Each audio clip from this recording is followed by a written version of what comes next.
Siguiendo a la primavera, las golondrinas vienen y van.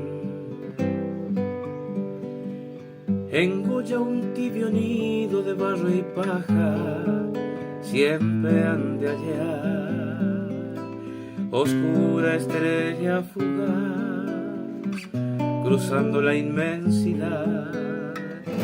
Llegó desde Capistrano, buscando el cielo del litoral.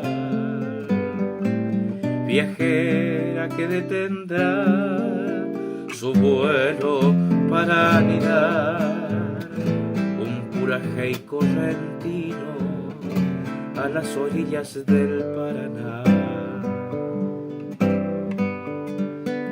El viento impregna sus alas con la fragancia del naranjal, y el pueblo entero levanta desde la plaza un zapucay. Inquieta vecilla azul, es tu destino volar por diferentes caminos, dejando ríos e invierno atrás. Por eso de allá ha de traerte la sed de esta ciudad correntina a la que siempre querrás volver. Por eso de allá